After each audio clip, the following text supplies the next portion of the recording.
Hello there, and welcome to Sleepy Science Vault.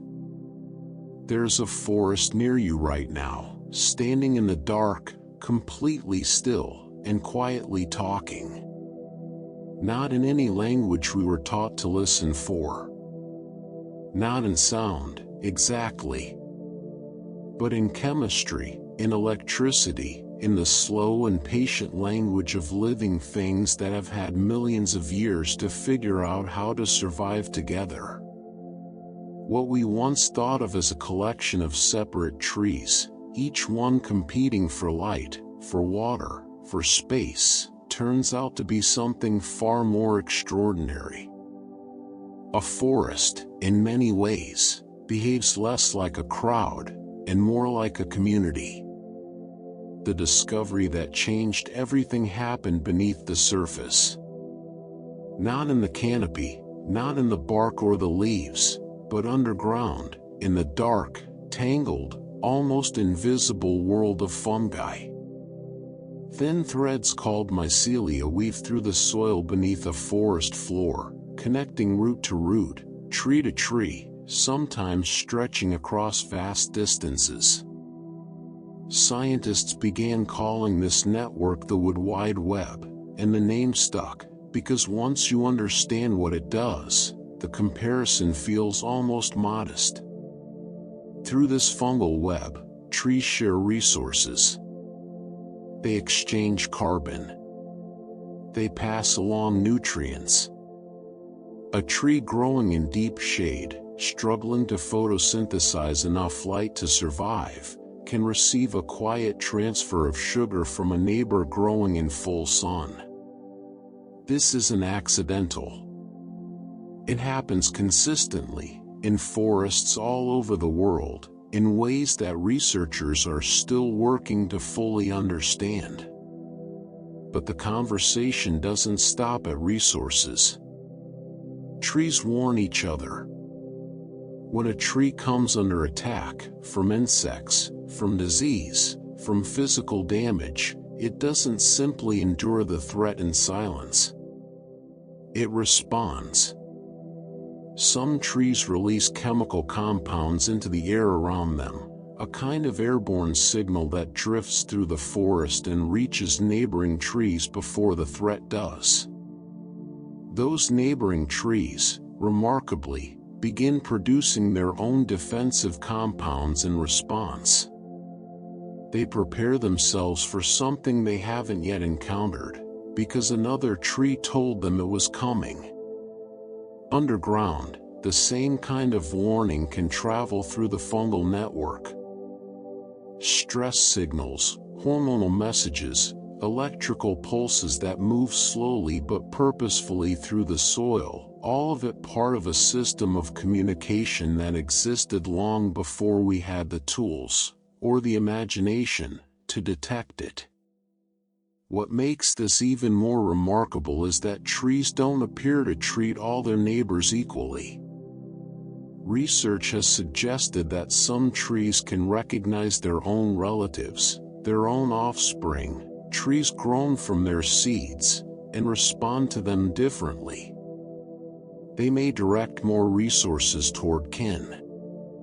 They may be more generous with family than with strangers. And at the center of all of this, in older forests especially, you often find what researchers have come to call a mother tree. These are the oldest and largest trees in a forest, deeply rooted, with vast and established fungal connections reaching through the soil in every direction. They are, in a sense, the hubs of the network. And studies have shown that younger, smaller trees near these mother trees tend to survive at higher rates. When a mother tree is removed from a forest, logged or cleared, the trees around her often struggle. The network weakens. The community feels it. We looked at forests for centuries and saw timber, or scenery, or shade. We counted trunks and measured canopies and calculated board feet of lumber. And all the while, beneath our feet, there was something else happening entirely. A living system. A connected one. Quietly passing messages through the dark. The trees were never just standing there. They were listening, and they were speaking. We simply didn't know how to hear them. If you return to the same forest in 100 years, the trees you find there will have grown up inside a network, shaped by it, supported by it, and quietly contributing to it in ways that are difficult to fully separate from the idea of community. Consider what it means for a tree to be connected.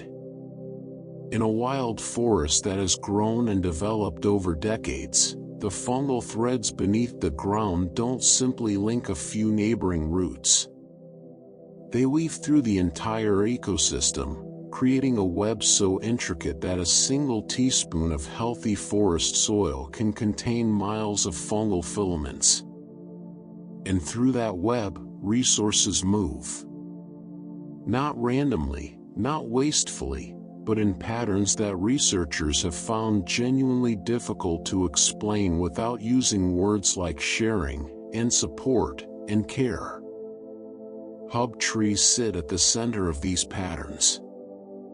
The oldest and most established trees in a forest tend to form the most connections, their roots reaching further, their fungal networks denser and more extensive than younger trees around them. Resources flow through them. Signals pass through them.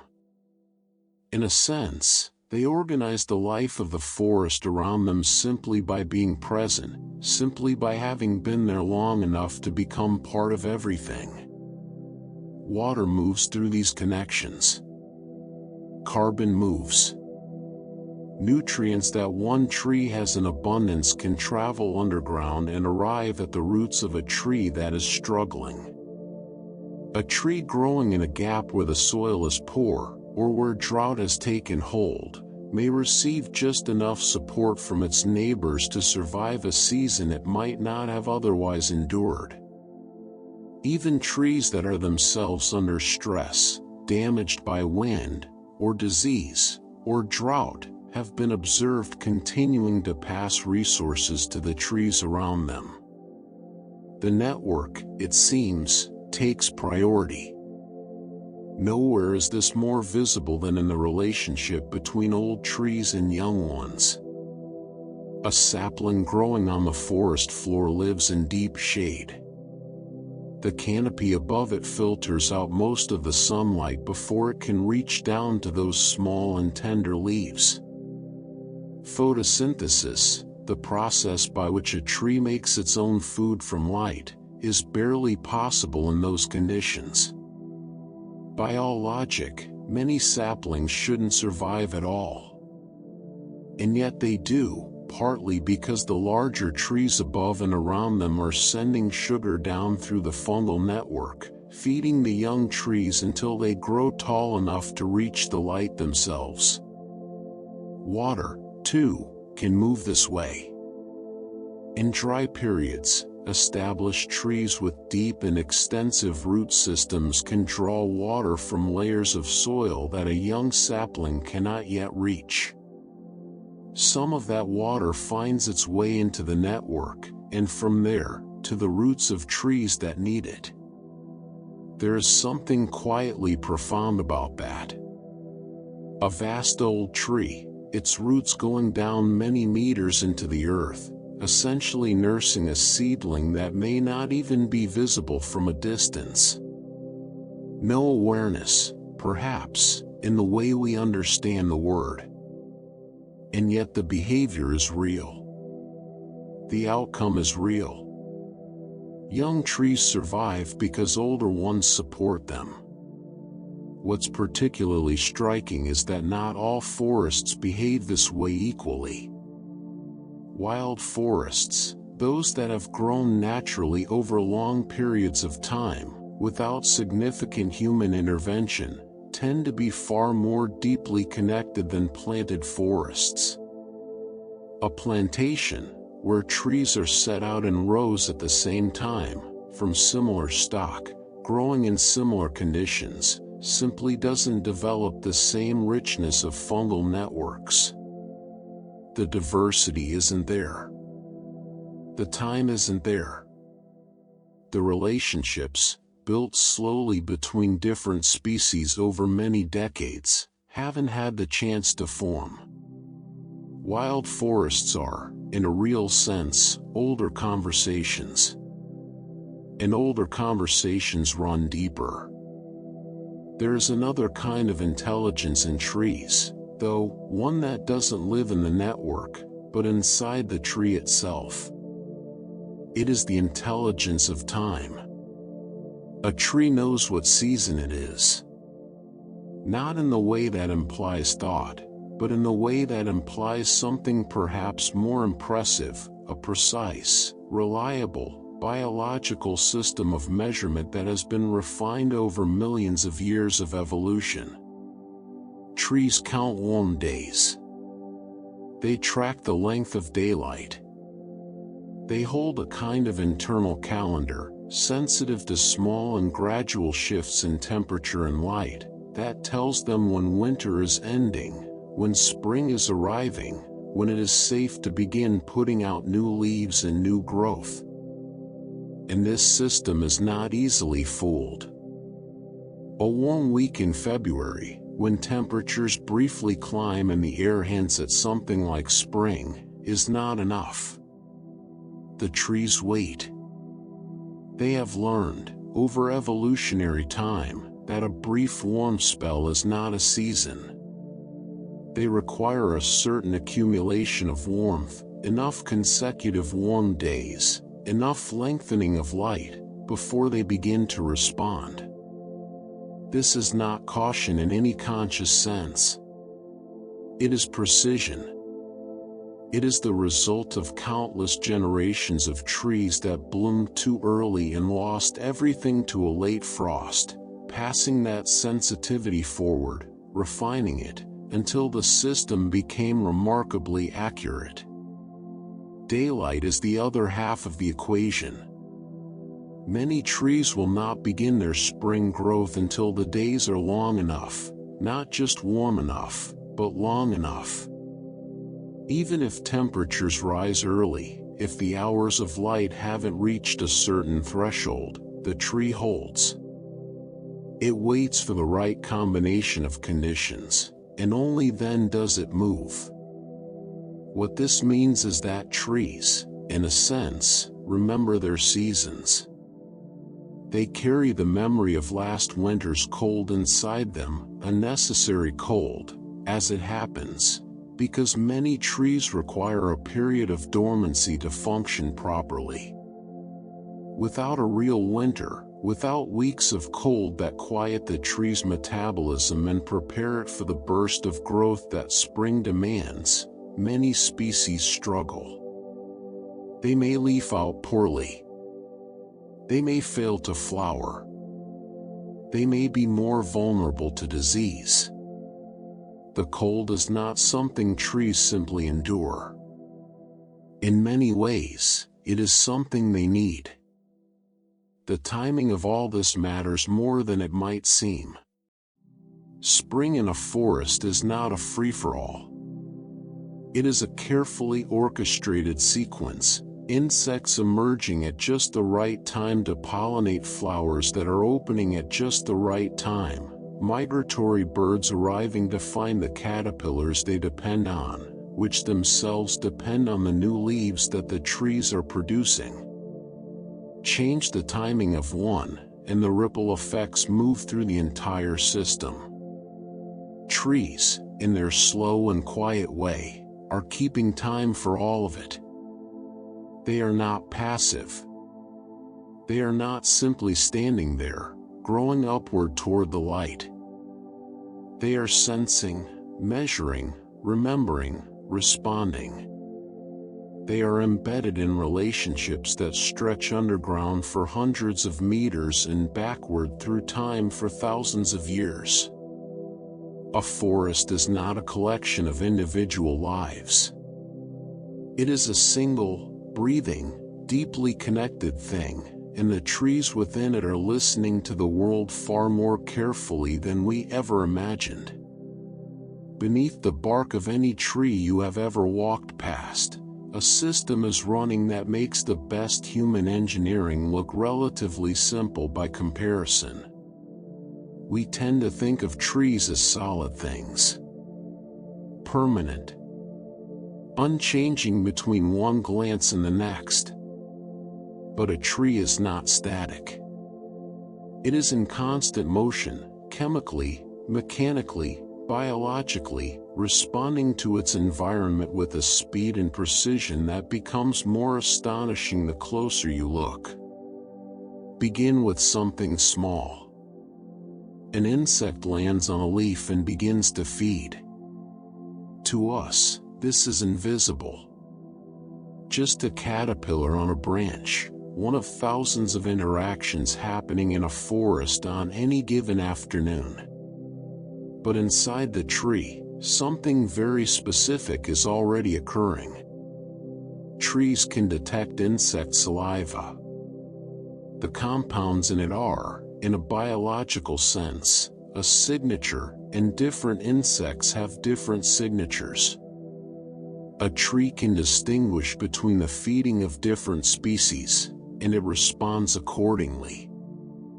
This is not a general alarm. It is a targeted response, refined by evolution to be as efficient as possible. When a particular pest is identified, the tree may begin producing chemicals specifically toxic or repellent to that pest. It adjusts its defenses to match the actual threat rather than simply flooding itself with a single response to any disturbance. But the strategy can go even further than that. Some trees, when attacked, release volatile chemical compounds into the air around them, not just to warn neighboring trees, but to attract the enemies of their attackers. Certain species release chemicals that are known to draw in predatory insects, wasps and beetles that hunt and feed on the very caterpillars or aphids currently damaging the tree's leaves. The tree, in effect, is calling for help. It is signaling to the wider ecosystem, bringing in allies, turning the forest's own complexity into a defense mechanism. This is not metaphor. This is chemistry. And it works.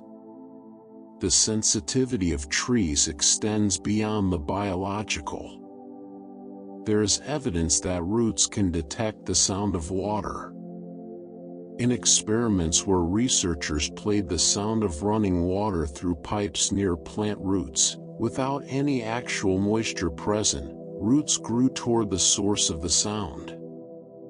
Something in the root system was responding to acoustic information, using it as a guide through soil where direct detection of water might not yet be possible.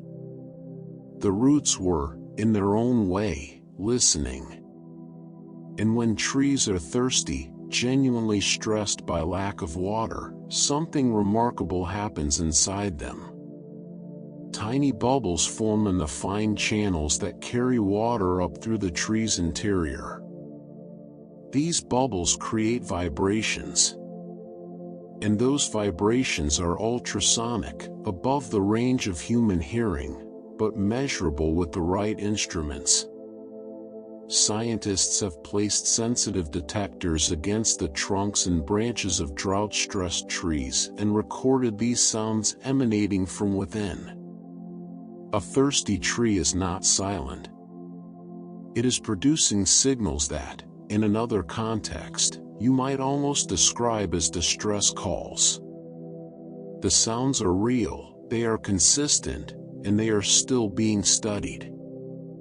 All of this, the chemical sensitivity, the acoustic perception, the subtle detection of the world beyond the bark, is happening in an organism that most of us would describe, without hesitation, as a plant. As something that simply grows. The more we look, the more complicated that description becomes.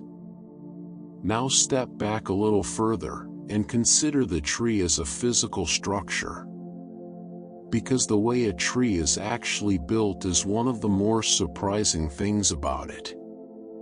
Most of a living tree is, technically, dead. This sounds strange at first, but it is simply accurate. The wood at the center of a large tree, the dense, dark heartwood that gives it strength and mass, is composed of cells that are no longer alive. They died as the tree grew, and in dying, they became structural. They became the skeleton. Hard, compressed, remarkably resilient, but biologically inert. The tree uses its own dead tissue as its framework, the way a building uses steel or stone. Wrapped around this dead core is the sapwood, lighter in color, still functional, serving as the plumbing through which water moves from roots to canopy. But even much of this tissue is not what a biologist would call fully alive in the active sense. The truly living parts of a tree are surprisingly thin and surprisingly few. The leaves, of course, where photosynthesis happens, where the tree breathes and feeds and conducts the chemical work of turning sunlight into sugar.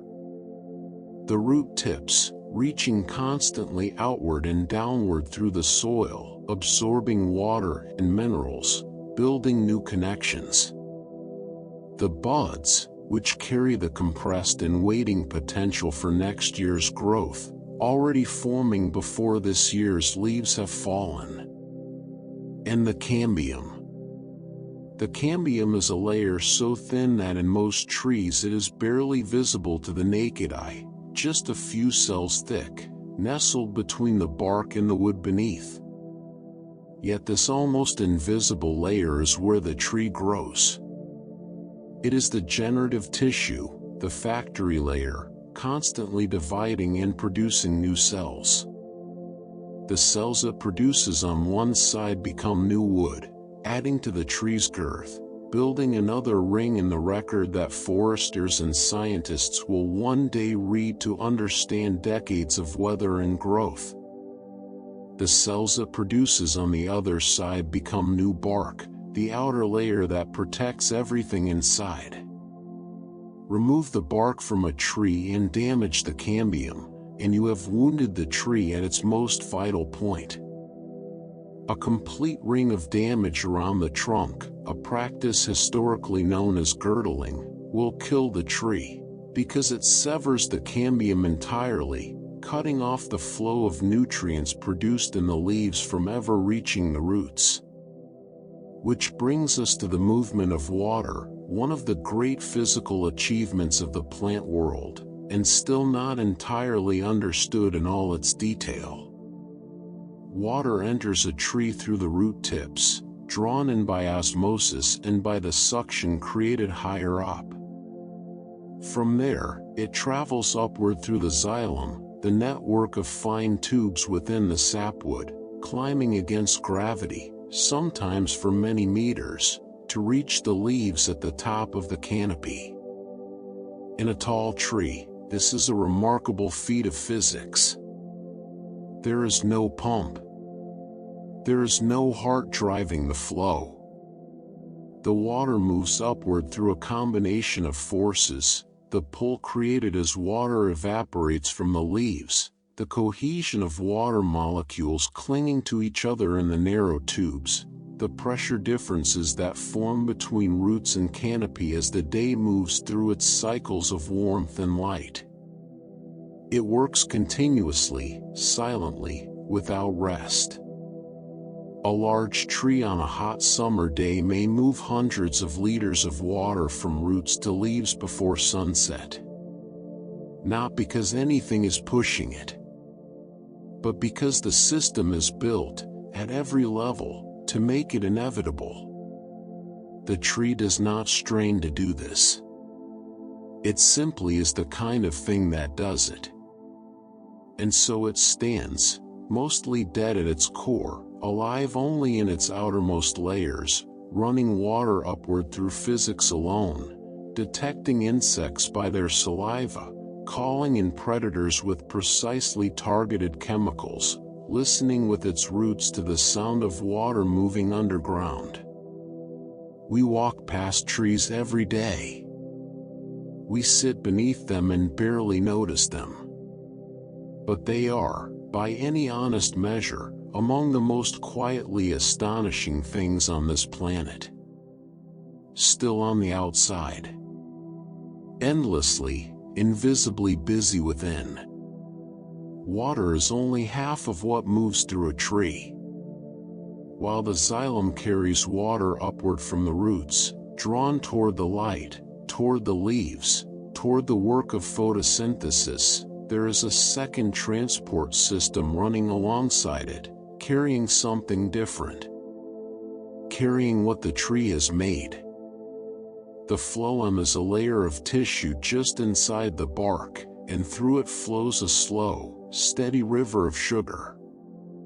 Sugar produced in the leaves, where sunlight and carbon dioxide are converted into energy. Sugar that needs to travel from where it is made to where it is needed, down into the trunk, into the roots, out into the growing tips, and into the fungal network waiting beneath the soil. The xylem brings the raw material up. The phloem distributes the finished product through everything else. These two systems run in parallel, woven into the same tissue, serving the same organism in opposite directions at the same time. One system driven by physics, the other by pressure gradients created by the tree's own biology. Together they keep a tree alive the way a circulatory system keeps an animal alive, not with a heartbeat, but with the quiet, continuous movement of everything the body needs. At the center of all this, the heartwood simply holds. Dead, as we noted before. No longer carrying water, no longer growing, no longer alive in any cellular sense. But far from useless. The heartwood is dense and compressed and extraordinarily strong, and it is what allows a tree to stand for decades, sometimes centuries, without collapsing under its own weight. In some trees, the heartwood develops natural preservatives as it forms. Resins, tannins, oils that make the dead wood resistant to decay, resistant to insects, resistant to the slow work of fungi trying to break it down. Some of the oldest trees on Earth owe their survival partly to the remarkable durability of tissue they produced and then abandoned long ago. The living and the dead, working together inside the same trunk. And that trunk, year by year, keeps growing. Not in height, for the most part. The upward growth of a tree happens at its tips, at the buds, at the growing points furthest from the ground.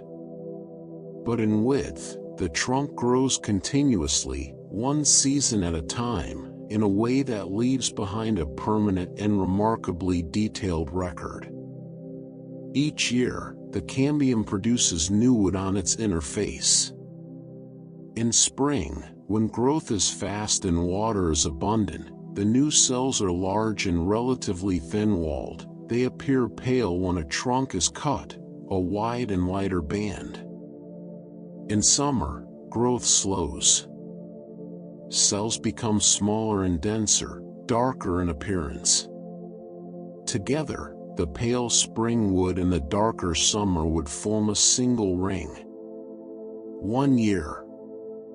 1 ring. A record of the season left in the body of the tree, stacked against all the rings that came before it.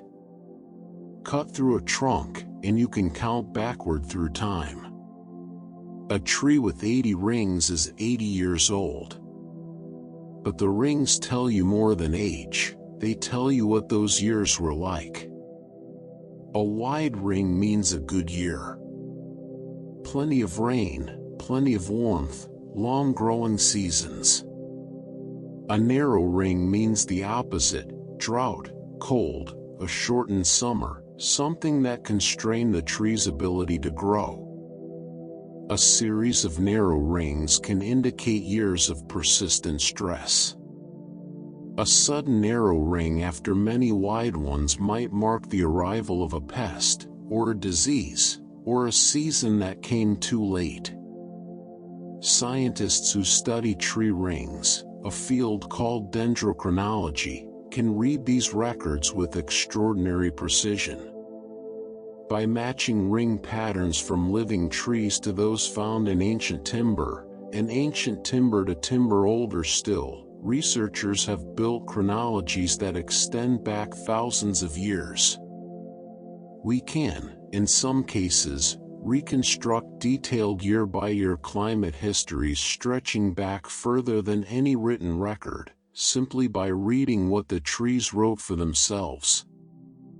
And occasionally, the rings preserve something even more dramatic than a dry summer.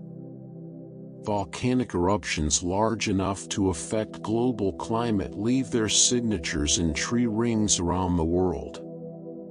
When a massive eruption throws enough ash and sulfur dioxide into the upper atmosphere to dim sunlight for a year or more, forests everywhere respond. Growth slows. The ring that forms in that year is notably narrow, sometimes paired with distinct cellular abnormalities that researchers have learned to recognize. Events that happened centuries ago, eruptions that occurred before any living person was born, can be confirmed and dated through the testimony of trees that were standing at the time and remembered the cold in the way trees remember, one quiet ring, pressed among all the others. The tree does not know it is keeping a record. It is simply growing. But in growing, it cannot help but document. There is something else worth understanding about how a tree grows, something that changes the way you look at a trunk or a branch. If you carve your name into the bark of a young tree at a certain height, and return to that same tree 20 years later, your carving will be exactly where you left it. Not higher. Not lower. The same height above the ground as the day you made it.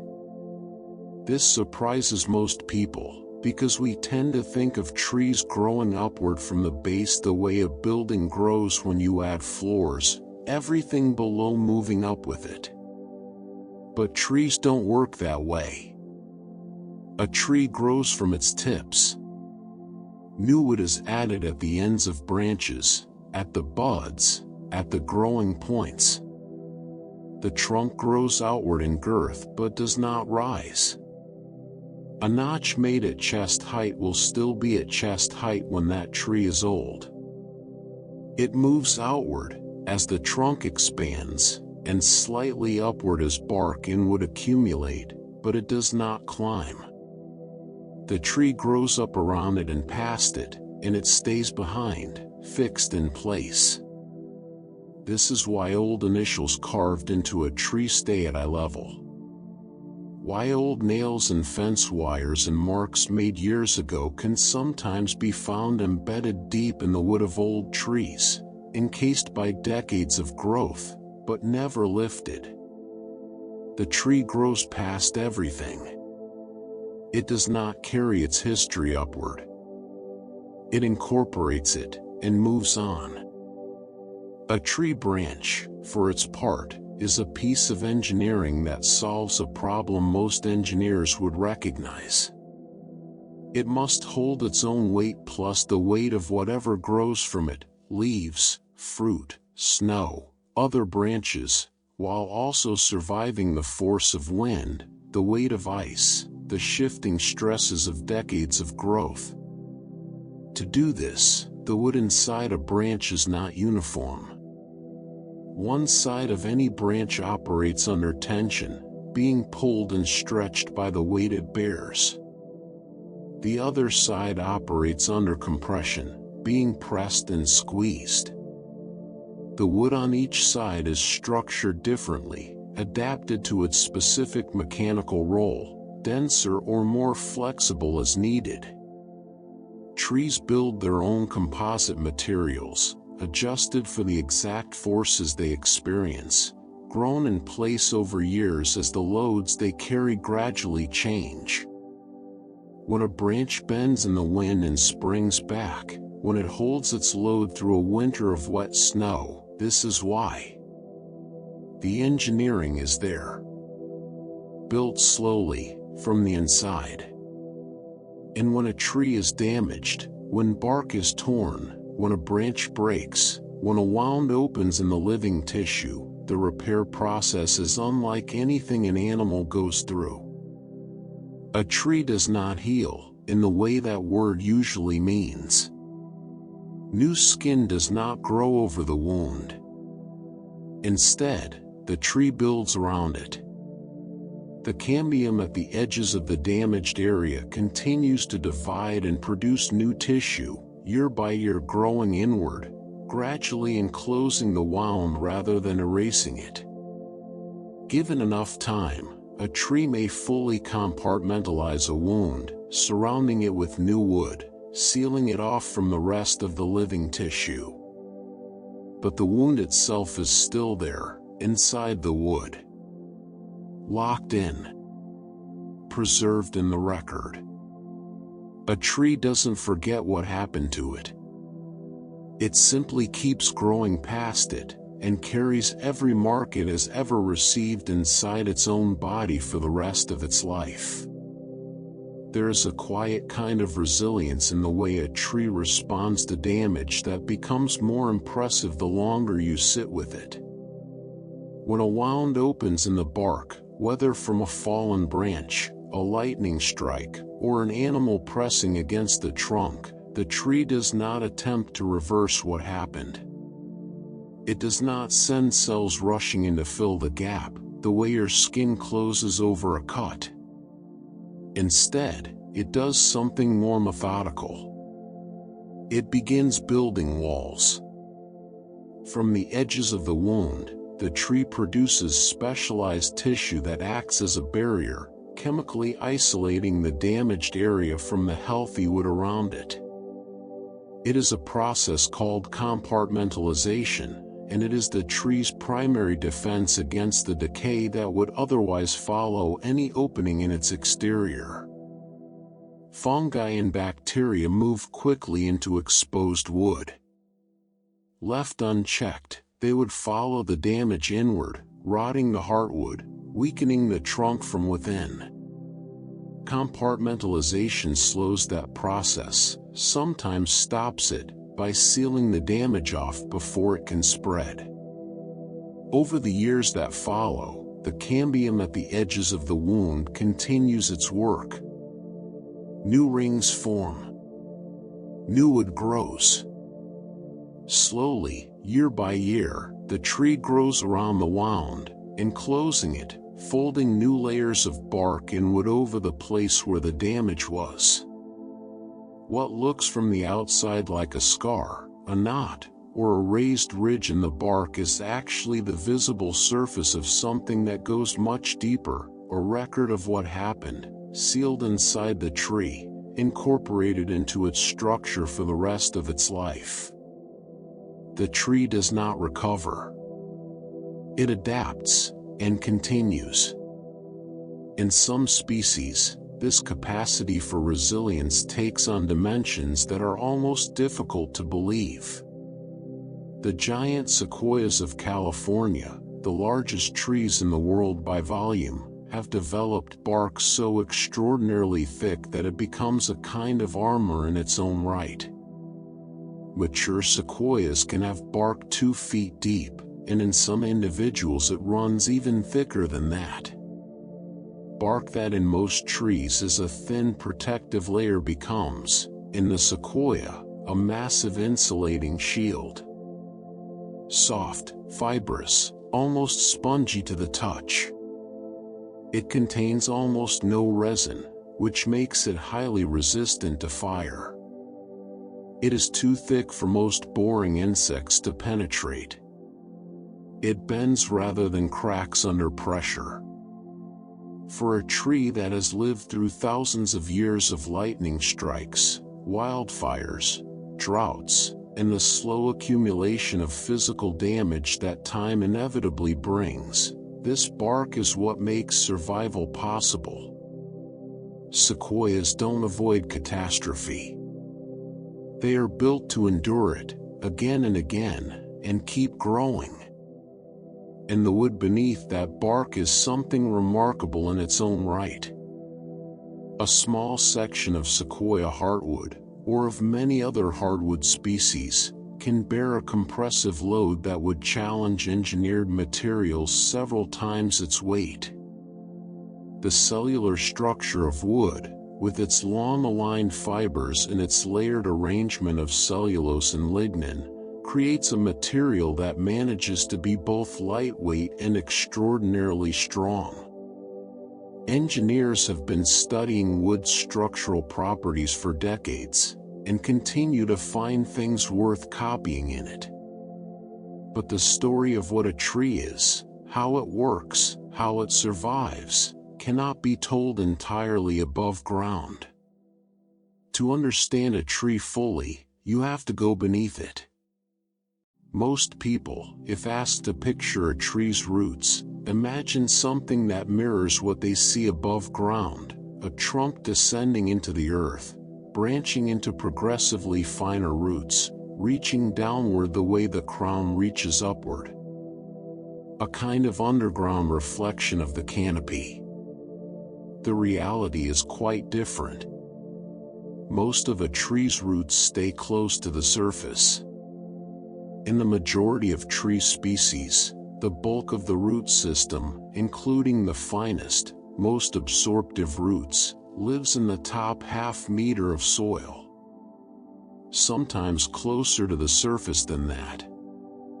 The reasons are practical. The uppermost layers of soil are where most of the nutrients are, where organic matter accumulates and breaks down, where the fungal networks are most active, where the chemistry of the soil is richest. Going deeper offers diminishing returns for most of what roots are trying to accomplish. What roots do instead of going deep is spread out.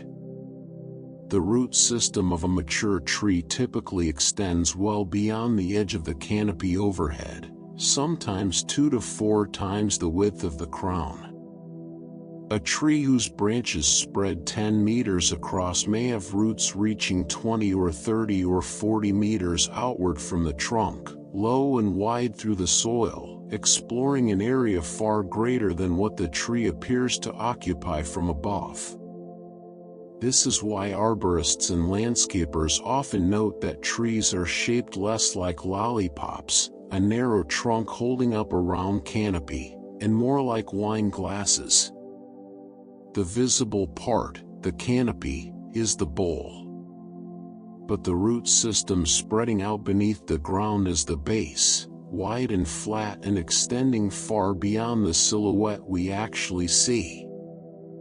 And this matters enormously for how we interact with trees. Compacting the soil 20 meters from a tree's trunk, paving it, driving heavy machinery across it, changing its drainage, can damage a tree visibly in the years that follow, even though nothing visible was touched near the tree itself. The injury happened out there, in the unseen edge of the root zone, far from where anyone thought to look. At the outermost edges of the root system, the roots themselves become very fine, thread-like structures called feeder roots, which are the primary means by which the tree absorbs water and minerals from the soil. These roots are not permanent structures. They are constantly being renewed, growing outward into fresh soil, dying back, being replaced by new growth. The feeder roots of a healthy tree are in a state of constant, quiet activity, extending, dying, extending again, exploring the soil in every direction, forming and breaking connections with fungal partners as they go. This constant renewal costs the tree significant energy. Growing new root tissue, maintaining the fungal partnerships that extend the root's reach still further, sustaining all that invisible activity beneath the soil, it is not free. It is an investment the tree makes continuously because the returns are essential to its survival. But here is something that genuinely reorders how you might think about a tree's relationship to the ground it grows in.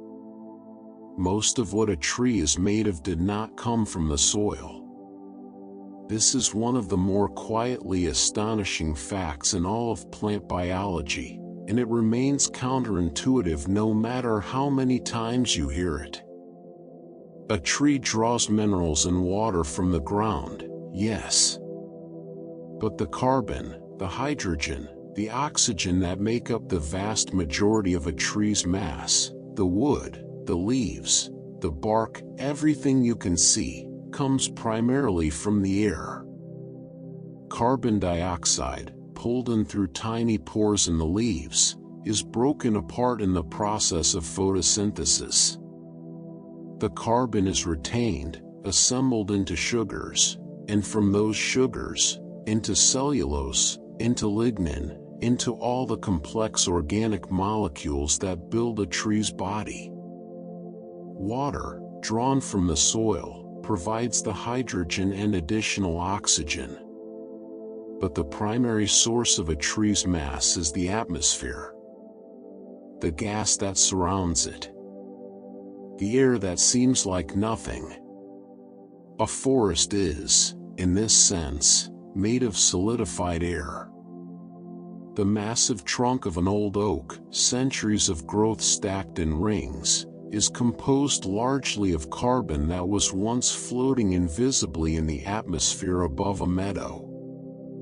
The tree reached out, through its leaves, through every surface exposed to the sky, and pulled that carbon in, and built itself from it.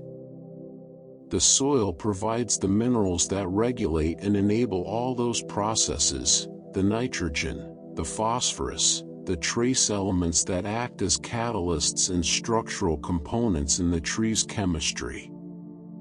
They matter greatly, and without them the tree suffers.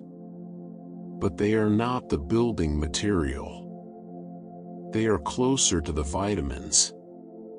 The actual body of the tree comes from somewhere else entirely. It comes from the light, and the air, and the quiet, invisible work of leaves converting one form of matter into another. All of it happening in a thing we often describe as simply standing still. The relationship between a tree and the fungi that live among its roots is one of the oldest partnerships on Earth. It predates forests as we know them. It predates most of the plant life we would recognize today. When the ancestors of modern trees first began moving from water onto land, hundreds of millions of years ago, the soil they encountered was thin and largely inhospitable. The fungi were already there, and the partnership that formed between them may have been one of the things that made the colonization of land possible at all. We are, in a sense, looking at the origin of the terrestrial world every time we look at the ground beneath a forest. The exchange at the heart of this partnership is elegant in its simplicity. The fungi extend their thread-like filaments through the soil far beyond what any root system could efficiently explore on its own, reaching into spaces between soil particles, dissolving minerals locked in rock, accessing water in pockets too fine and distant for roots to penetrate. In return for this service, they receive sugar. Carbon, produced by the tree through photosynthesis, transferred down through the phloem and into the root tissue, and from there into the fungal network. The tree feeds the fungi. The fungi feed the tree. Neither party, in most cases, can thrive as well without the other. These mycorrhizal relationships, the word comes from the Greek for fungus and root, are not rare exceptions. They are the norm. The overwhelming majority of the world's tree species are involved in them. A forest without mycorrhizal fungi functioning in its soil is a diminished forest, struggling to move nutrients, struggling to support the density and diversity of life that a healthy fungal network makes possible. But the relationship between trees and fungi doesn't end with the living. When a tree dies and falls, it does not simply disappear. It begins a second life, and in some ways a more crowded one. A fallen trunk lying on a forest floor is not waste. It is habitat. It is a slow-release nutrient source. It is a community in the process of forming. Fungi move in almost immediately, sending their filaments through the wood, beginning the long work of breaking down the cellulose and lignin that the tree spent decades building. This process can take years, decades, in the case of large and dense hardwood trunks. But it is essential. The nutrients locked inside that would need to be released back into the soil, made available again, recycled into the ecosystem that the next generation of trees will draw from. As the wood softens and breaks down, insects arrive. Beetles that can only breed in decaying wood, larvae that spend years developing inside a rotting trunk, organisms that depend on this specific and temporary habitat and would have nowhere to go without it. A fallen tree in good forest can support hundreds of species that would struggle to survive in its absence. What looks like debris is, ecologically, some of the most valuable real estate in the forest. The leaves do the same work, in a faster cycle. Every autumn, a deciduous tree drops its leaves, and each one of those leaves carries nutrients that were gathered over the course of the growing season. As they fall and accumulate on the soil, they form a layer of organic material that fungi and bacteria and soil organisms begin breaking down almost immediately. The chemistry that built those leaves, the nitrogen, the minerals, the complex organic compounds, gradually returns to the soil, available to be drawn up again by the roots of the same trees that shed them. What is interesting is that a tree does not simply discard its leaves and lose everything in them. Before the leaf falls, the tree begins withdrawing certain key nutrients back into the branch, reclaiming what it can before letting go. Nitrogen and phosphorus, in particular, are pulled back into the tree's tissue in the weeks before leaf fall. What remains in the falling leaf is still nutritionally valuable to the ecosystem below, but the tree has already taken back the most costly components.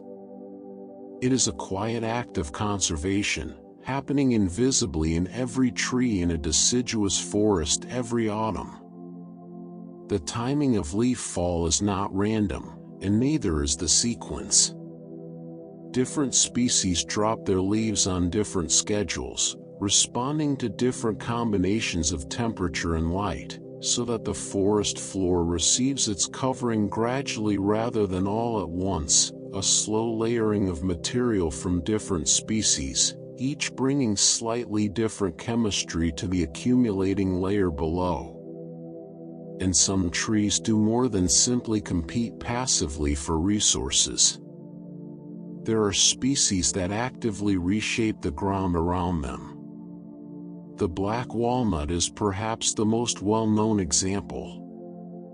Its roots, leaves, and bark release a compound called juglone into the soil around the tree, and juglone is toxic, at sufficient concentration, to a wide range of other plant species. Tomatoes planted near black walnuts wilt and die. many shrubs and understory plants struggle in their vicinity.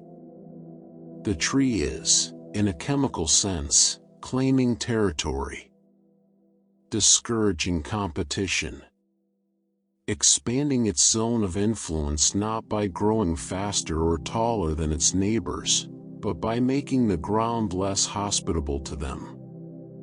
Other tree species do similar things with varying degrees of intensity, releasing allelopathic chemicals, as they are called, that suppress the germination of seeds or stunt the growth of competing plants nearby.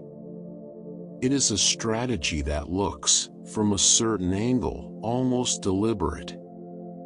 A long, slow campaign fought in chemistry and soil. The forest, patient as it is, has many ways of getting what it needs. Now look up. Consider what you are actually seeing when you look at a green leaf. The color itself is a kind of leftover. Leaves are green because green is the wavelength of light they don't fully use.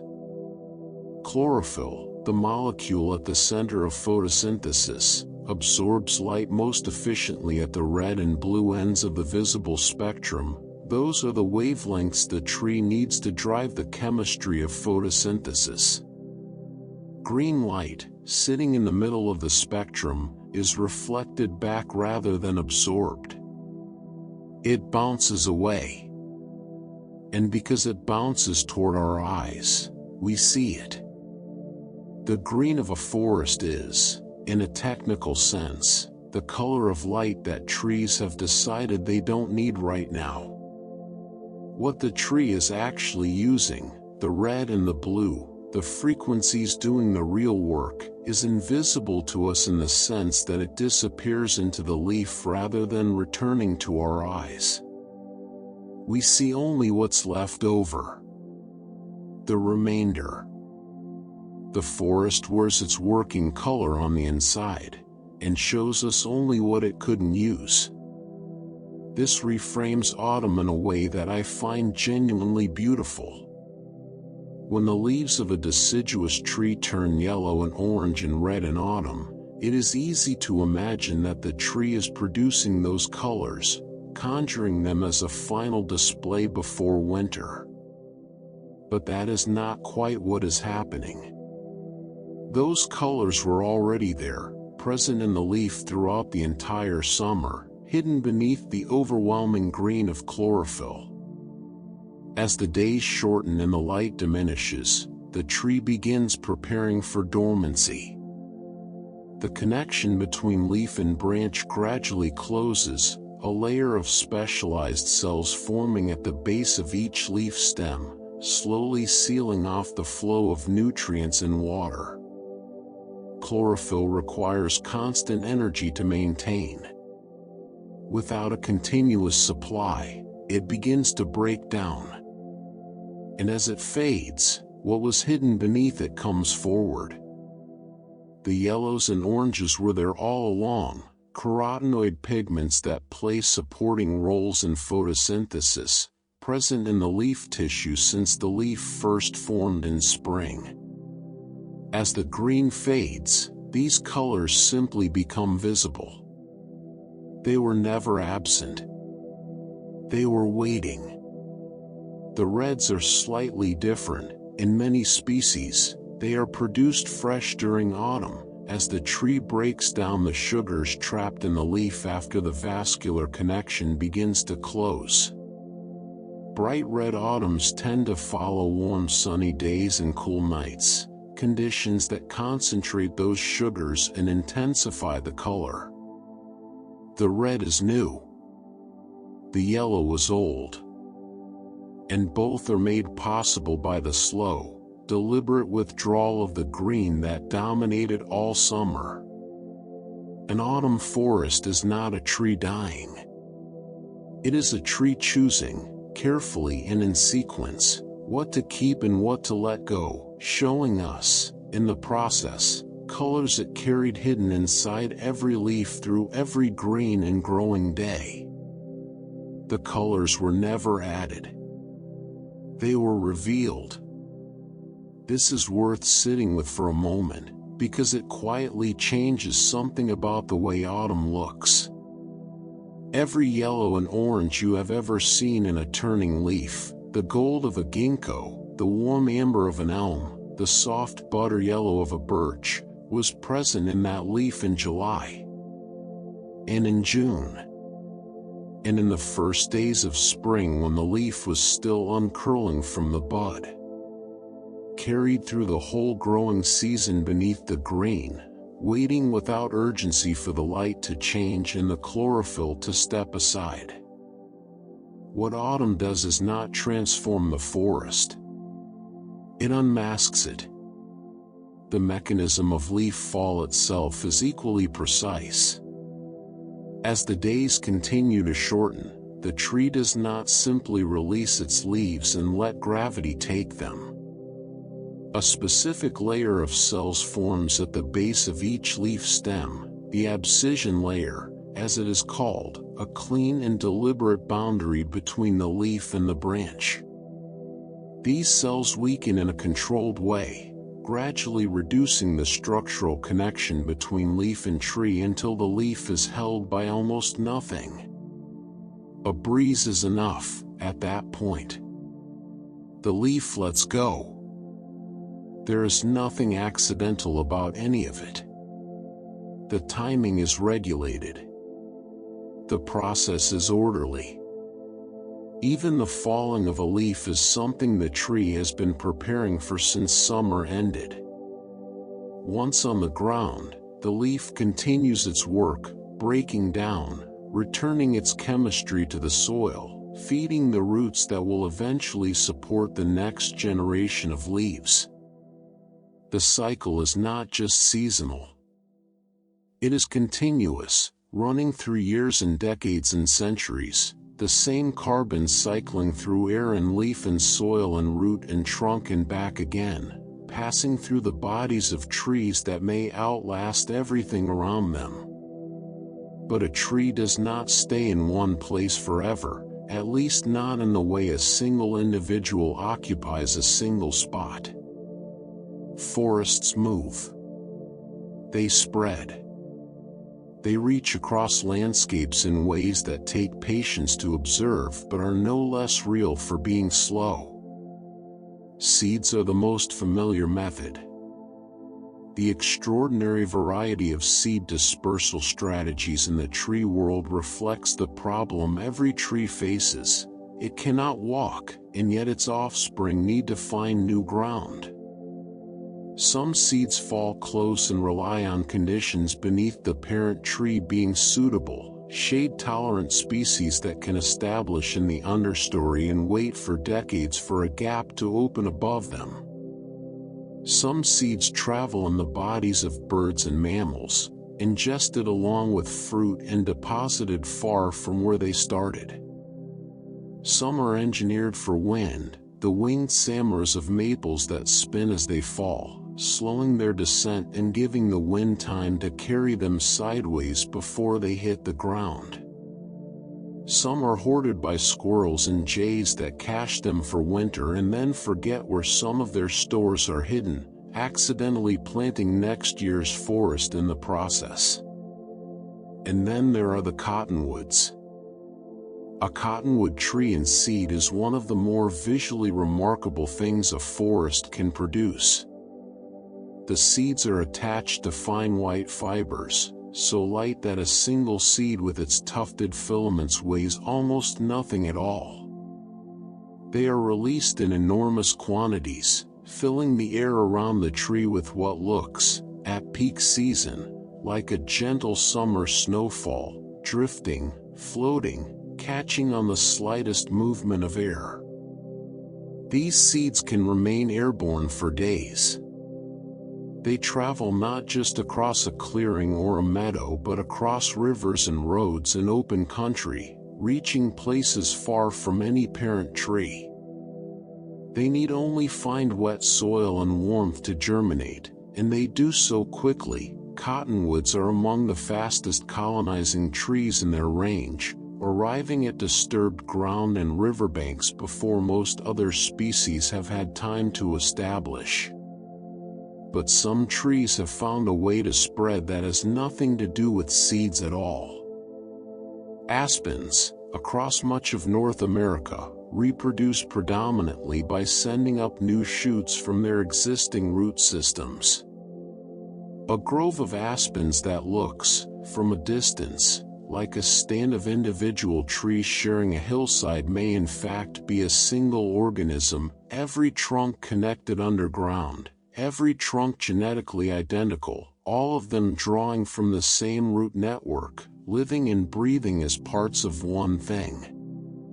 The most extraordinary example of this is a stand in Utah known as Pando, a name that comes from the Latin for I spread. Pando covers more than 40 hectares of mountainside, and what looks like a dense grove of around 40,000 individual aspen trunks is, by genetic analysis, one single organism. One root system. One set of DNA, distributed through tens of thousands of stems growing above the ground.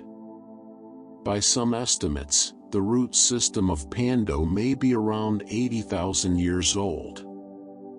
The individual trunks are short-lived. Aspens don't stand for long by tree standards, but they are replaced continuously by new shoots from the same ancient root network, which has been quietly spreading and regenerating across that mountainside since before the last ice age reached its end.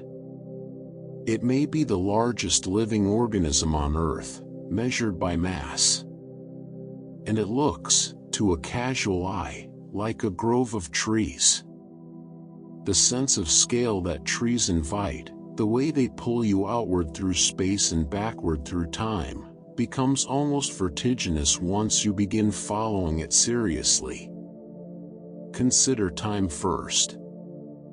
Life on Earth has existed for roughly 3.5 to 4 billion years. Complex multicellular life for perhaps 600 million. But trees as we would recognize them, with true woody trunks, with roots and bark and cambium and rings, have been here for only about 350 to 380 million years. Set against the full span of life on Earth, trees are relative newcomers. They have been here for perhaps 10% of the time that life has existed on this planet. 10%. And in that time, they have reshaped the atmosphere, stabilized the land, built the soils that most terrestrial life depends on, and become so foundational to the functioning of Earth's ecosystems that it is genuinely difficult to imagine the land surface of this planet without them. What came before them? Strange and largely vanished worlds, vast mats of moss and lichen, forests of giant horsetails and club mosses reaching heights that seem improbable today, landscapes almost unrecognizable to modern eyes.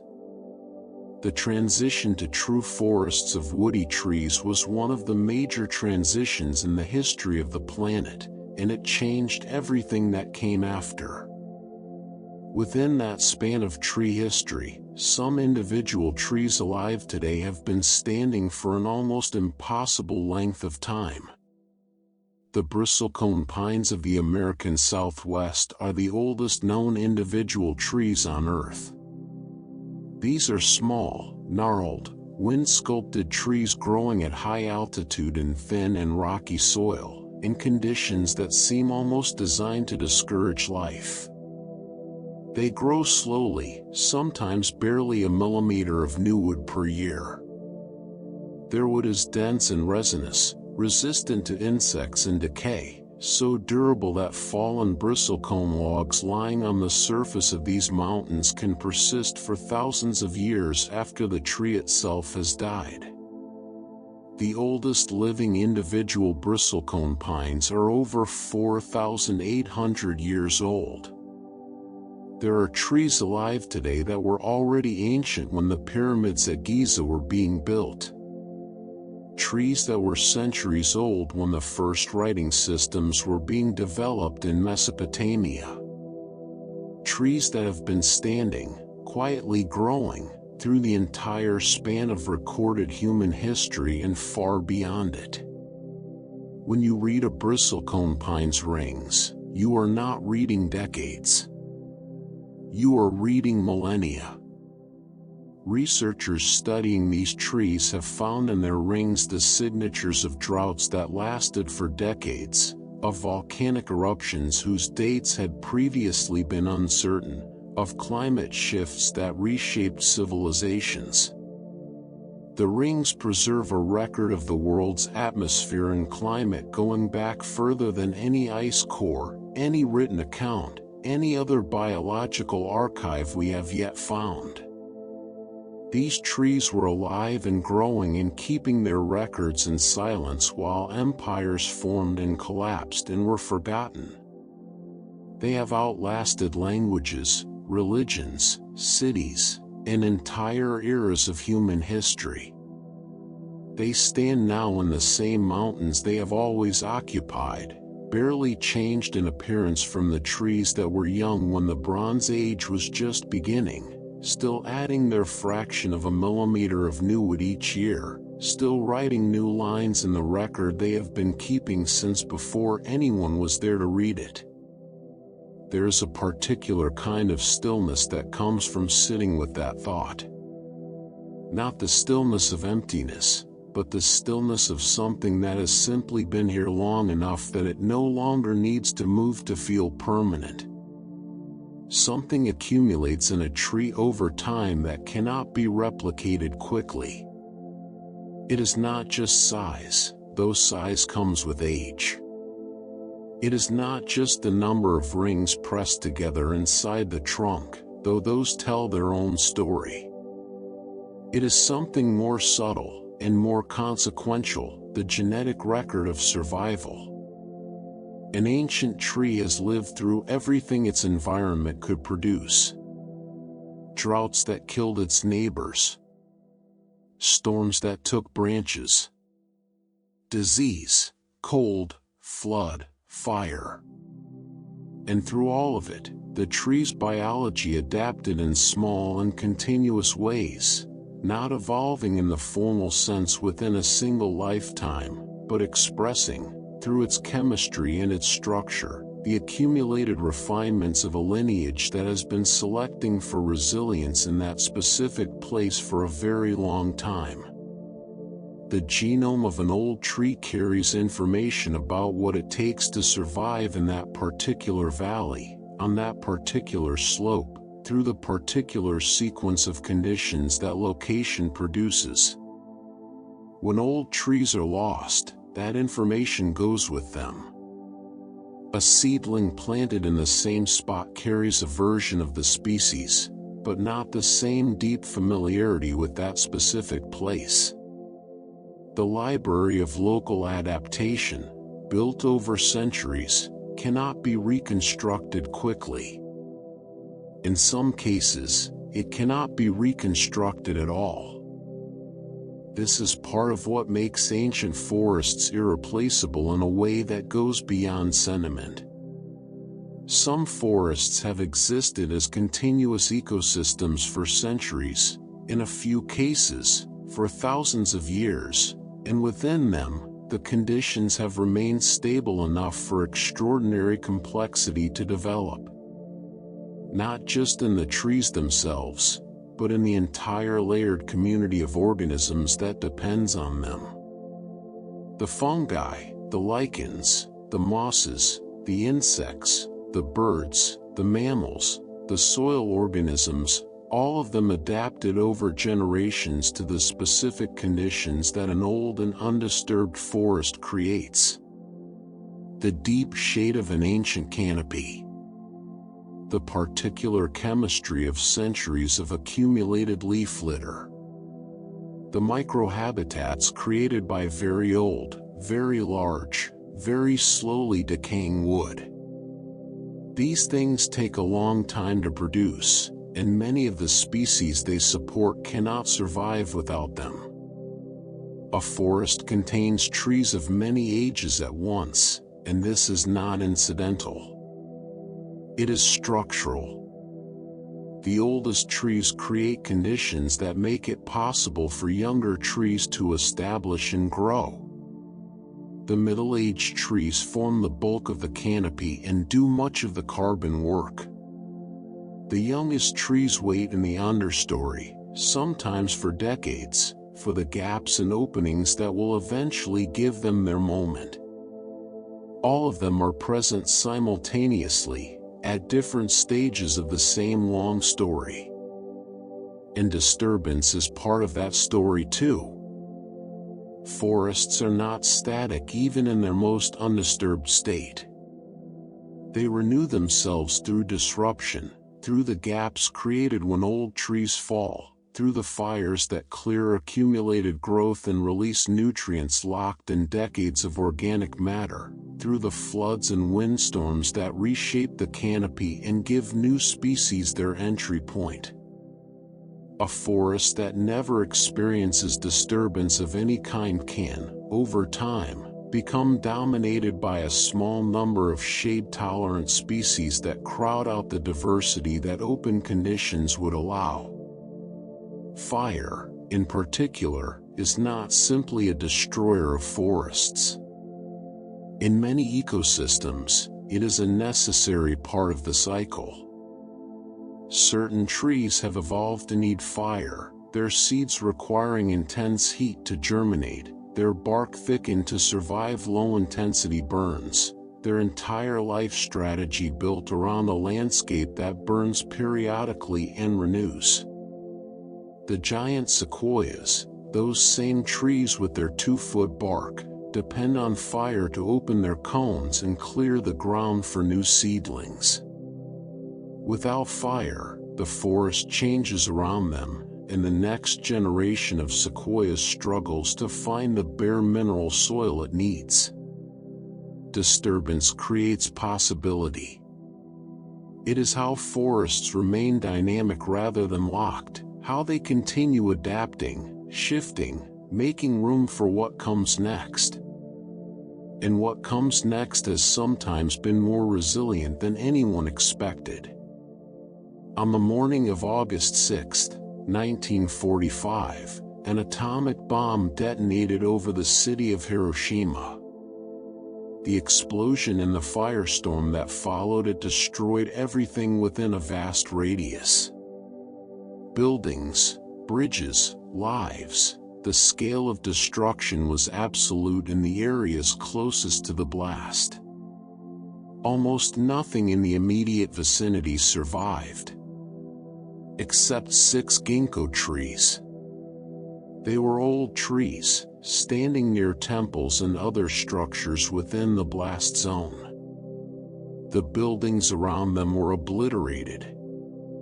The trees were scorched, their branches stripped, their surfaces burned. And yet within months, they were budding again, growing, putting out new leaves, recovering from an event that had ended everything else nearby. Those 6 trees are still standing in Hiroshima today. They are marked, commemorated, visited. They became, in the years after the war, symbols of resilience and renewal in a city that was itself rebuilding from the ground up. The ginkgo is an ancient species, one of the oldest tree lineages on Earth, having survived conditions over its long evolutionary history that would have eliminated less robust organisms. Its survival of that morning was, perhaps, not entirely surprising to a biologist. But it carried a weight that went beyond biology, and still does. In the churchyards and ancient landscapes of Britain, a different kind of endurance is recorded in the yew trees that have stood, in some cases, for an almost unimaginable span of time. The oldest yew in the United Kingdom, a tree in the village of fungal in Scotland, is estimated to be somewhere between 2,000 and 3,000 years old. The uncertainty in that number reflects the difficulty of dating a tree whose center has long since hollowed out, making ring counting impossible in the conventional way. Researchers use other methods: growth rate modeling, historical records, the size and character of the remaining wood, and the answers they arrive at are staggering. This tree was already old when the Roman legions were marching across Britain. It was ancient before the first Christian churches were built in the landscape that now surrounds it. It has been standing in that quiet Scottish glen through every century of recorded British history, and through many centuries before those records began. Yews grow slowly and live extraordinarily long. Their wood is dense and resistant to decay. They can regenerate from very old tissue, sending up new growth from hollowed trunks and fallen branches, blurring the boundary between the original tree and what has grown from it over the centuries.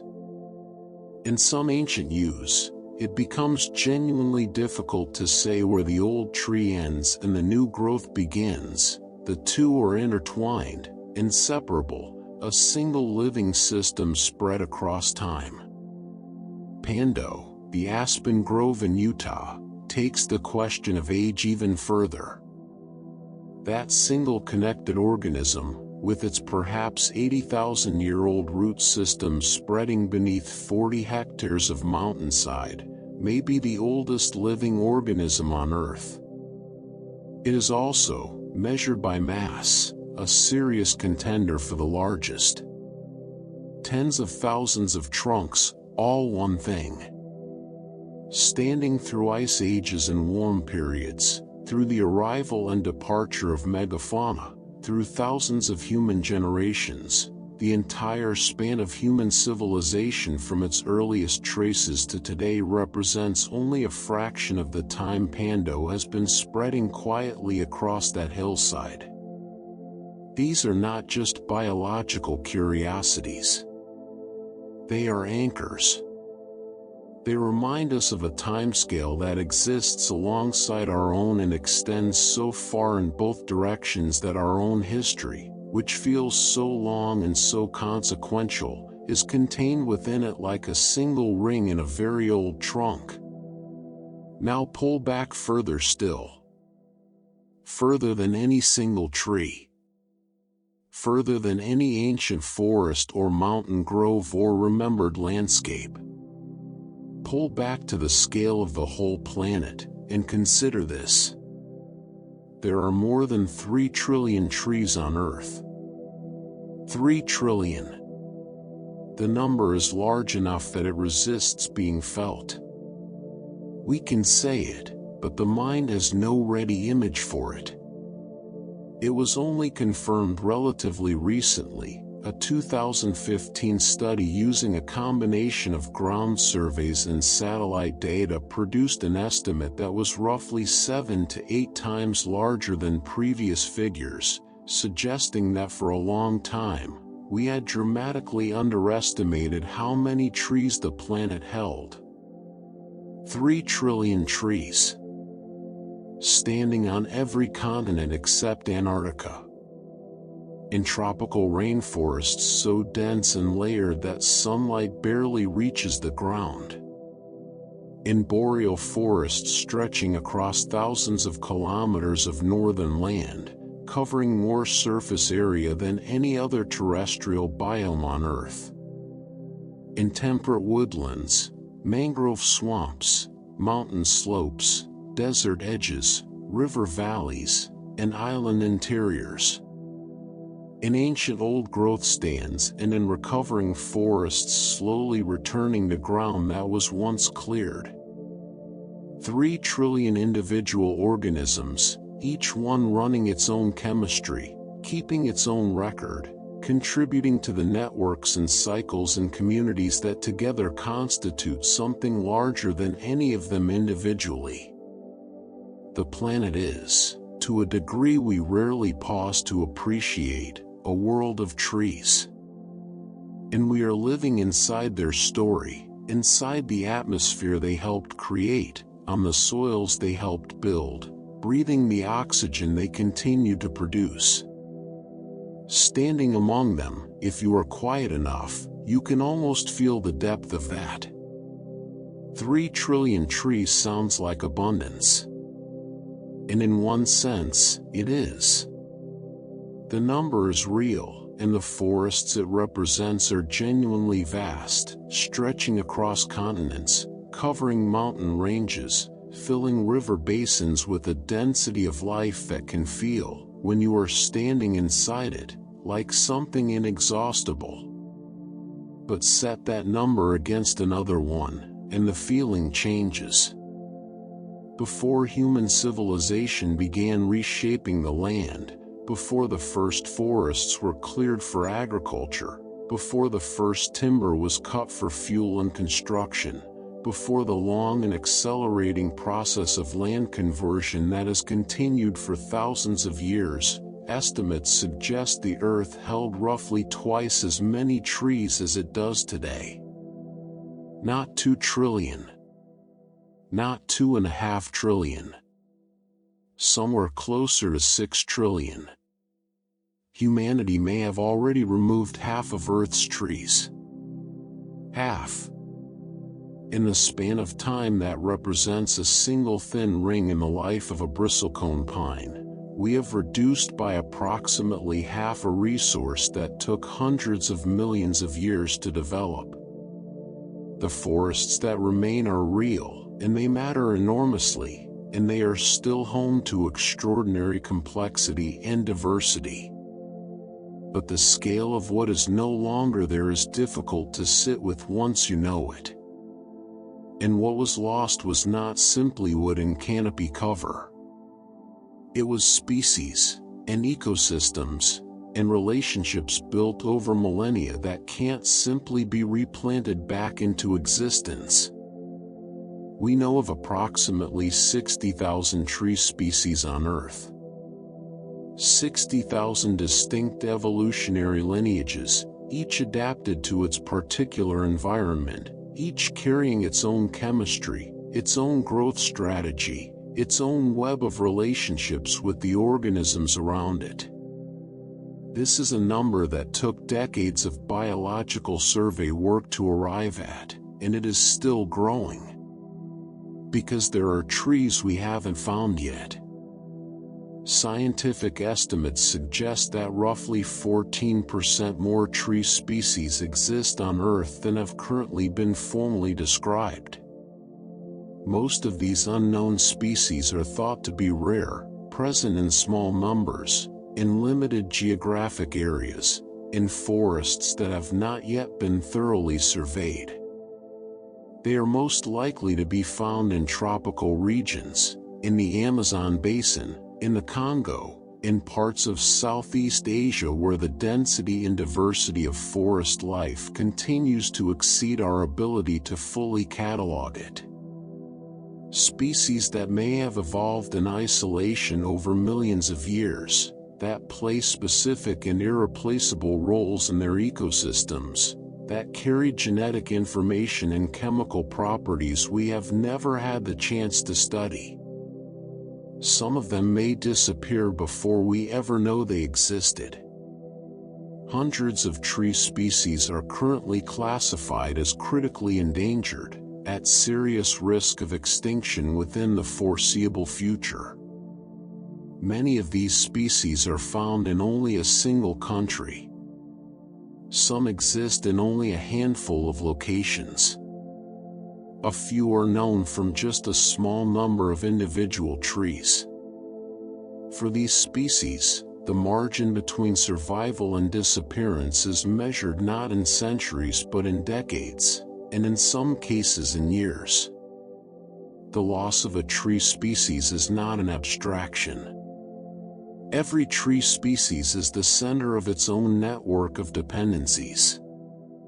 The insects that feed on its leaves, the birds that nest in its branches, the mammals that eat its fruit, the fungi that partner with its roots, the smaller plants that depend on the specific light conditions its canopy creates, all of them have built their lives, over evolutionary time, around the particular characteristics of that specific tree. Remove the tree, and the network it supports begins to unravel. This is why the figure of 80% matters so much. More than 80% of the world's land-based species live in forests.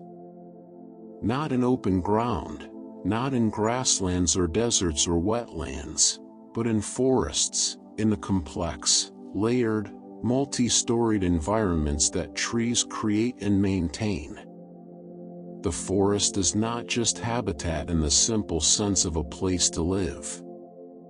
It is a physical structure that generates its own conditions, its own humidity, its own temperature gradients, its own soil chemistry, its own light environment, conditions that hundreds of thousands of species have evolved specifically to inhabit.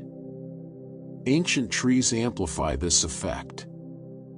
An old tree sustains a different and richer ecosystem than a young one.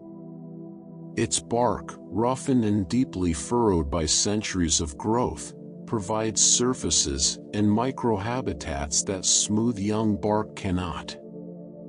Its hollow spaces, formed over decades of slow decay in deadwood pockets, shelter species that have nowhere else to go. Its accumulated size means more canopy, more root zone, more fungal connections, more surface area at every level for more life to attach to. An old-growth forest is not simply a younger forest that has been left alone for longer. It is a categorically different environment, one that takes centuries to develop and cannot be meaningfully reproduced on a human timescale. The carbon question adds another dimension to all of this. Trees absorb carbon dioxide from the atmosphere as they grow, taking in carbon and locking it into their wood, their roots, their leaf litter, the soil organic matter that accumulates beneath them. A healthy, growing forest is a carbon sink, continuously removing more carbon from the atmosphere than it releases. The older and larger a tree grows, the more carbon it holds. And the more diverse and intact a forest ecosystem is, the more efficiently it performs this function. The numbers involved are substantial. The world's forests collectively hold more carbon than is currently present in the Earth's atmosphere. The tropical forests alone contain approximately half of all the carbon stored in terrestrial vegetation, a reservoir of staggering size, accumulated over centuries and millennia of growth. When forests are cleared, whether by fire, or by logging, or by conversion to agriculture, that stored carbon is released. It returns to the atmosphere, adding to the concentrations that are already driving changes in global climate. The clearing of forests is not just a local event. It is a global chemical event, with consequences that propagate through the atmosphere and through the climate system in ways that affect every part of the planet. But standing forests do more than store carbon. They actively shape the climate around them. A large forest generates its own rainfall. Trees transpire, releasing water vapor through their leaves, and this moisture rises, forms clouds, and falls again as rain over and around the forest. Some of the largest tropical forests essentially create their own weather systems, cycling water through the atmosphere in volumes that rival major river systems. Remove the forest, and the rainfall patterns in the region can change fundamentally, sometimes within years, affecting not just the area that was cleared, but neighboring regions that depended on moisture the forest was generating. forests also cool the land beneath them in more direct ways. The canopy shades the ground, reducing the heating effect of direct sunlight.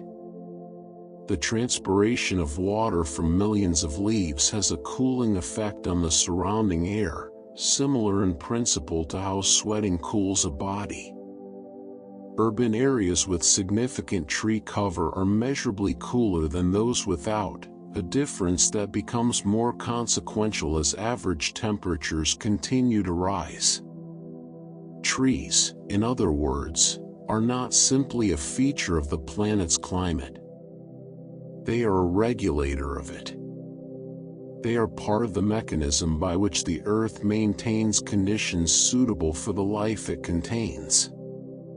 This makes the state of the world's forests not just a conservation concern, or an ecological one, but a question of planetary stability. Of the conditions under which the next generation of every living thing on Earth, including our own, will develop and try to survive. We came into a world shaped by forests. They preceded us by hundreds of millions of years. They built the soil we grow food in, stabilized the land we build on, produced a significant portion of the oxygen we breathe. They have survived ice ages and mass extinctions and geological upheavals that reshaped the continents. What they have not encountered before is the particular and concentrated speed of what is happening now. And they are not able to adapt to it the way they have adapted to everything else, because adaptation takes time, and time is precisely what is in short supply. The trees are still here. 3 trillion of them, still running their chemistry, still keeping their records, still building their networks in the dark beneath the soil. But the story of what happens next is one whose ending hasn't been written yet. And perhaps, in some small way, that is still up to us. There is a particular kind of quiet that exists inside a forest that doesn't exist anywhere else. Not silence, exactly. A forest is rarely truly silent. There is almost always wind in the canopy, water moving somewhere, the small sounds of birds and insects, and the settling of wood. But beneath all of that, there is a quality of stillness. A depth to the air. A sense of being inside something rather than simply standing in the open. People who spend time in forests often describe feeling calmer there, more settled, as if something that was wound tight has been allowed to loosen. For a long time, this was understood as a psychological response, the effect of beauty, of nature, of stepping away from the pace and noise of ordinary life. And that is part of it. But research conducted over the past few decades has revealed that something more specific is also happening. Something chemical. Something that begins the moment you breathe the air beneath the trees. Trees release compounds called phytoncides into the atmosphere around them, volatile organic molecules produced primarily as a defense mechanism, to protect the tree from bacteria, fungi, and insects. Different species produce different compounds in different concentrations, and the air of a forest, particularly a coniferous forest on a warm day, is rich with them. When you breathe forest air, you are breathing these compounds in, and they have measurable effects on the human body. Studies conducted particularly in Japan, where the practice of spending time in forests has been formalized under the name Shinrin-yoku, forest bathing, have documented a range of physiological responses to forest exposure that go well beyond relaxation. Time spent walking or simply sitting in a forest has been associated with measurable reductions in the concentration of stress hormones in the blood. Blood pressure tends to fall. Heart rate slows. Markers of immune function change in ways that researchers have found significant. Natural killer cell activity, which is part of the body's defense against certain infections and abnormal cells, has been shown to increase following extended time in forested environments, and the effect can persist for days or even weeks after the visit. The lungs respond too. Forest air, away from urban pollution and traffic and industrial emissions, tends to be genuinely cleaner, and the phytoncides themselves may contribute something beyond simply the absence of pollutants. Some of these compounds have documented antimicrobial properties. The air inside a healthy forest, filtered through millions of leaves, laden with the chemical output of trees that have been suppressing microbial threats for millions of years, may be measurably different in quality from the air outside it. Not metaphorically cleaner. Actually, chemically, measurably different. People with respiratory conditions who spend time in forested environments have, in some studies, shown improvements in lung function. Anxiety levels fall. The subjective sense of mental clarity and emotional ease that people report from time in forests appears to have a biological basis. The forest is not just pleasant to be in. It is, in a real sense, doing something to the people inside it. This is not entirely surprising when you consider the timescale over which the human body developed. For the overwhelming majority of our evolutionary history, forests were not scenery. They were home. The human nervous system, shaped by millions of years of living within and depending on forested environments, may respond to forest cues the way it responds to other ancestral signals, recognizing something familiar at a level below conscious thought, and adjusting accordingly. The smell of trees, the filtered light, the soft and complex soundscape, the particular quality of air under a canopy, these may be signals that the body reads as safety, as a return to something known.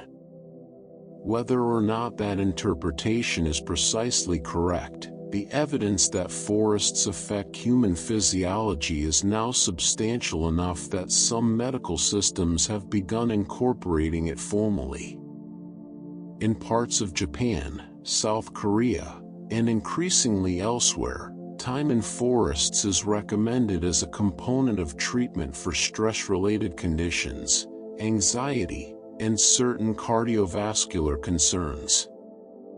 The forest is being recognized, in clinical settings, as something that does a thing, not just a pleasant place to walk, but an environment with measurable health effects that deserve to be taken seriously. All of which points towards something that, once stated plainly, seems obvious, and yet is easy to lose sight of in a world where forests are so often discussed primarily in terms of resources, or carbon numbers, or conservation statistics. Forests are not scenery. They are not the background of the picture, the green backdrop behind the more important story happening in front of them. They are living systems of extraordinary complexity, running processes that support not just the organisms directly inside them but the broader functioning of the planet they are embedded in. They regulate water. They build soil. They stabilize climate. They provide the chemical conditions that make breathable air possible.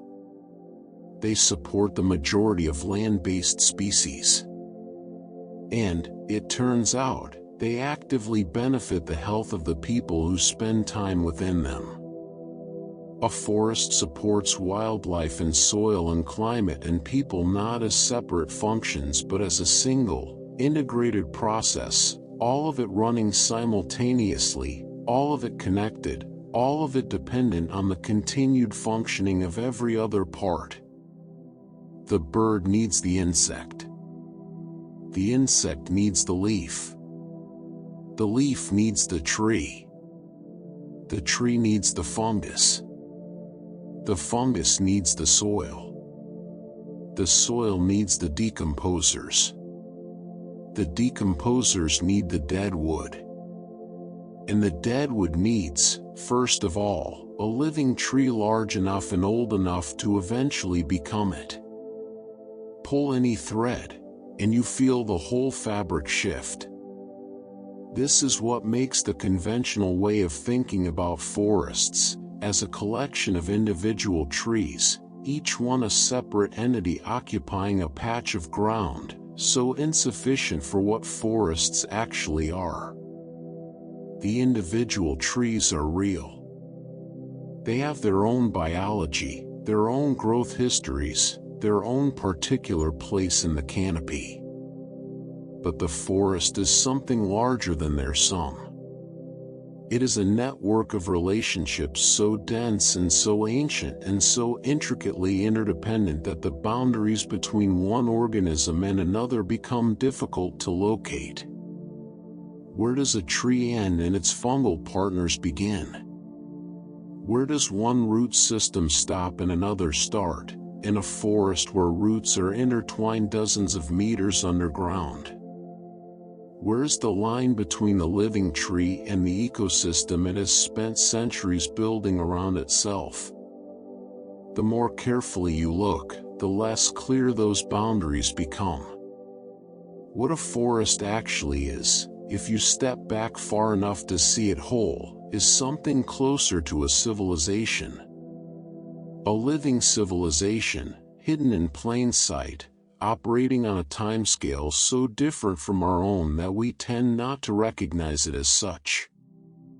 It has its systems of communication, running through air and soil and fungal thread. It has its distribution of resources, moving nutrients and water from where they are abundant to where they are needed. It has its memory, written in wood and ring and the slow chemistry of old soil. It has its relationships, between species, between generations, between the living and the dead and the not yet born. It has its history, which is longer and more continuous than ours, and which contains ours within it. We walk into forests and we feel something we often don't have words for, a sense of weight, of depth, of being in the presence of something that has been going on for a very long time without us. Something that will, if we are careful enough, go on for a very long time after. That feeling is not imagination. It is recognition.